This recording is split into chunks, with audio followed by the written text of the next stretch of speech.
Hello friends, आज मैं लेके आई हूँ सेक्शुअल रिप्रोडक्शन की पार्ट 2 वीडियो जिसमें हम पॉलिनेशन से स्टार्ट करेंगे। सो देखते हैं। In the preceding sections, you have learned that the male and female gametes in flowering plants are produced in the pollen grain and embryo sac, respectively. As the both type of gametes are non-motile, they have to be brought together for fertilization to occur. How is this achieved? Pollination is the mechanism to achieve this objective. Transfer of pollen grains shade from the anther to the stigma of a pistil is termed as pollination. Flowering plants have evolved an amazing array of adaptation to achieve the pollination. They make use of external agents to achieve pollination. Can you list the possible external agents? Kind of pollination. Depending on the source of pollination, pollination can be divided into three types. First is autogamy. In this type, pollination is achieved within the same flower. Transfer of pollen grains from the anther to the stigma of same flower. In a normal flower which opens and exposes the anthers and stigma, complete autogamy is rather rare. Autogamy in such flowers requires synchrony in pollen release and stigma receptivity, and also the anthers and the stigma should lie close to each other so that self-pollination can occur. Some plants such as viola, common pansy, oxalis commelina produce two types of flowers. Casmogamous flowers, which are similar to flowers of other species which expose the anthers and stigma, and cleistogamous flowers which do not open at all. In such flowers, the anthers and stigma lie close to each other. When anthers dices and the flower buds, the pollen grain come in contact with the stigma to effect pollination. Thus, cleistogamous flowers are invariably orthogamous as there is no chance of cross-pollination on the stigma. Cleistogamous flowers produce a short seed set even in the absence of pollinators. Do you think that cleistogamous is advantageous or disadvantageous to the plant? Why? Geitonogamy, transfer of pollen grains from the anther to the stigma of another flower of the same plant. Although geitonogamy is functionally cross-pollinating, involve a pollinating agent. Genetically, it is similar to autogamy since the pollen grains come from the same plants. Xenogamy, transfer of pollen grains from the anther to the stigma of a different flower. This is the only type of pollination which during pollination brings genetically different types of pollen grains to the stigma. Agents of pollination: plants use two abiotic, wind and water, and one biotic, animal agents to achieve pollination. Majority of plants use biotic agents for pollination. Only a small proportion of plants use abiotic agents. Pollen grains coming in contact with the stigma is a chance factor in both wind and water pollination. To compensate for this uncertainties and associated loss of pollen grains, the flowers produce enormous amount of pollen when compared to the number of ovules available for pollination. Pollination by wind is more common amongst abiotic pollination.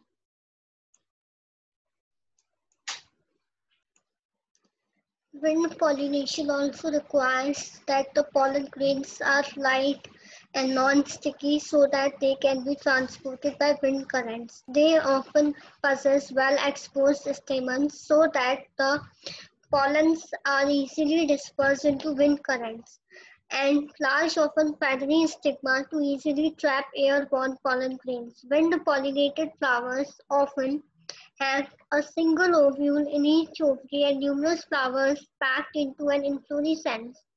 A familiar example is the corn cob. The tassels you see are nothing but the stigma and style which wave in the wind to trap the pollen grains. Wind pollination is quite common in grasses. Pollination by water is quite rare in flowering plants and is limited to about 30 genera, mostly monocotyledons. As against this, you will recall that water is a regular mode of transport for the male gametes among the lower plant groups such as algae, bryophytes, pteridophytes. It is believed, particularly for some bryophytes and pteridophytes, that their distribution is limited because of the need for water for the transport of male gametes and fertilization. Some examples of water-pollinated plants are Valisneria and Hydra, which grow in fresh water, and several benign sea grasses such as Zostera. Not all aquatic plants use water for pollination. In a majority of aquatic plants such as water hyacinth, water lily, the flowers emerge above the level of water and are pollinated by insects or wind, as in most of the land plants. In Valisneria, the female flowers reach the surface of water by the long stalk, and male flowers or pollen grains are released onto the surface of water. They are carried passively by water currents. Some of them eventually reach the female flowers and the stigma. In another group of water-pollinated plants such as sea grasses, female flowers remain submerged in water and the pollen grains are released inside the water. Pollen grains in many such species are long ribbon-like and they are carried passively inside the water. Some of them reach the stigma and achieve pollination. In most of the water-pollinated species, pollen grains are protected from wetting by a mucilaginous covering. Both wind and water-pollinated flowers are not very colorful and do not produce nectar. What would be the reason for this? Majority of flowering plants use a range of animals as pollinating agent. Bees, butterflies, flies, beetles, wasps, ants, moths, birds, sunbirds, hummingbirds, and bats are common pollinating agents. Among the animals, insects, particularly bees, are the dominant biotic pollinating agents. Even larger animals such as primates, that is lemurs, arboreal, tree-dwelling rodents, or even reptiles, jack-o'-lizard and garden lizard have also been reported as pollinators in some species. Often flowers of animal pollinated plants are specifically adapted for a particular species for animal. Majority of insect-pollinated flowers are large, colorful, fragrant, and rich in the nectar. When the flowers are small, a number of flowers are clustered into an inflorescence to make them conspicuous. Animals are attracted to the flowers by color or fragrance. The flowers pollinated by flies and beetles secrete foul odors to attract these animals. To sustain animal visits, the flowers have to provide rewards to the animal.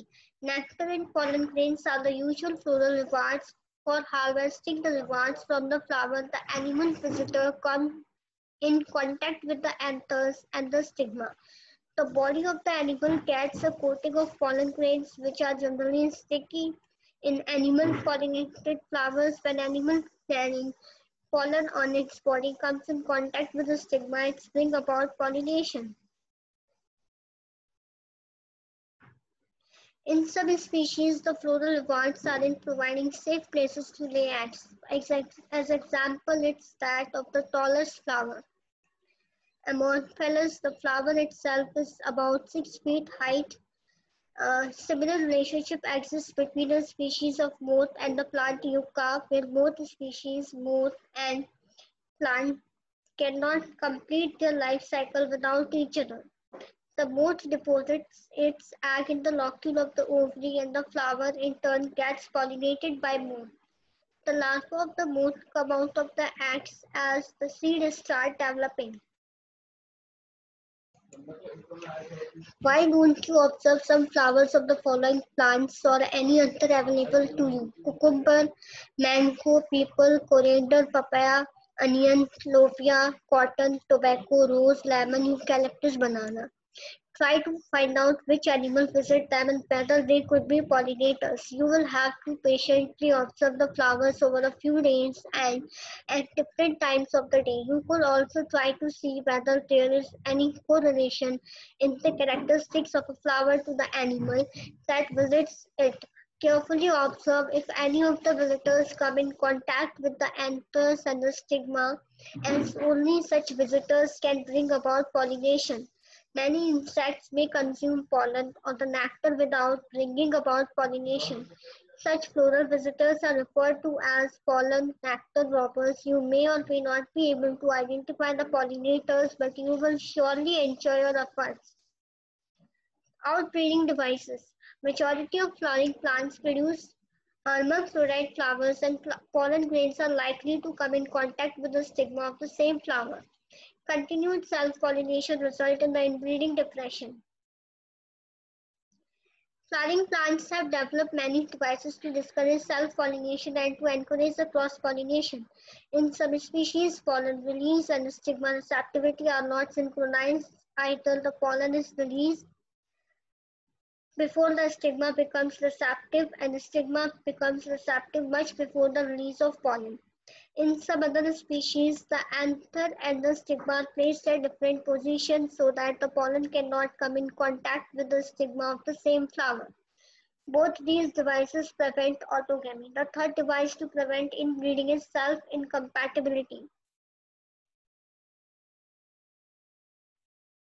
This is a genetic mechanism and prevents self-pollen from the same flower or other flower of the same plant from fertilizing the ovules by inhibiting the pollen germination or pollen tube growth is in the pistil.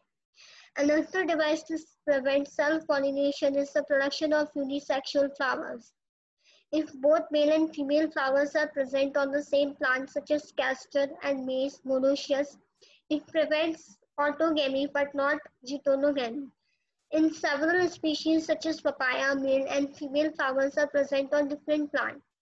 That is, each plant is either male or female. Dionysi, this condition prevents both autogamy and geitonogamy. Pollen-pistil interaction pollination does not guarantee the transfer of the right type of pollen. Compatible pollen of the same species as the stigma, often pollen of the wrong type either from this other species or from the same plant. If it is self-incompatible, also land on the stigma. The pistil has the ability to recognize the pollen, whether it is of right type, compatible, or wrong type, incompatible. If it is of right type, the pistil accepts the pollen and promotes post-pollination event.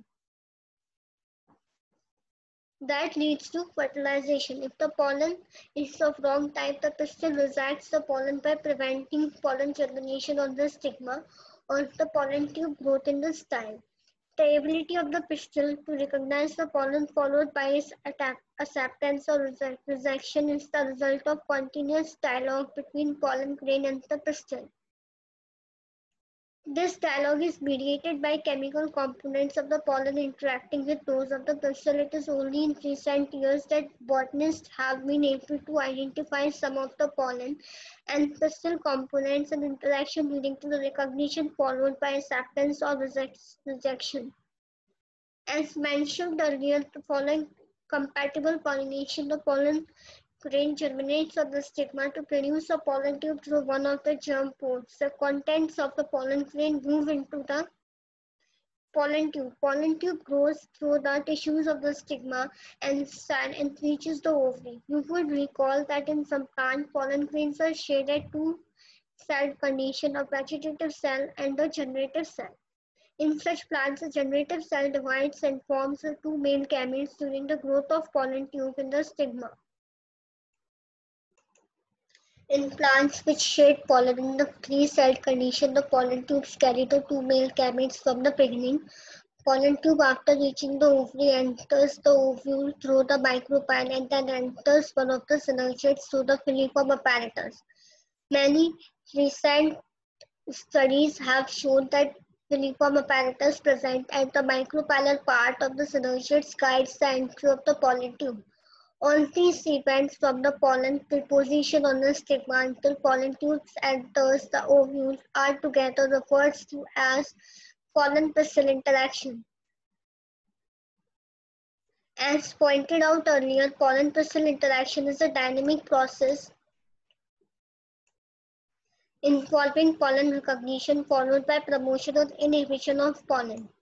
The knowledge gained in this area would help the plant breeder in manipulating pollen-pistil interaction, even in incompatible pollination to get desired hybrids. You can easily study pollen germination by dusting some pollen from flowers such as pea, chickpea, Crotalaria, balsam, and vinca on a glass slide containing a drop of sugar solution about 10%. After about 50 to 30 minutes, observe the slide under the low power lens of the microscope. You are likely to see pollen tubes coming out of the pollen grain. As you shall learn in chapter on plant breeding, chapter 9, a breeder is interested in crossing different species and often genera to combine desirable characters to produce commercially superior varieties. Artificial hybridization is one of the major approaches of crop improvement program. In such crossing experiments, it is important to make sure that only the desired pollen grains are used for pollination and the stigma is protected from contamination from unwanted pollen.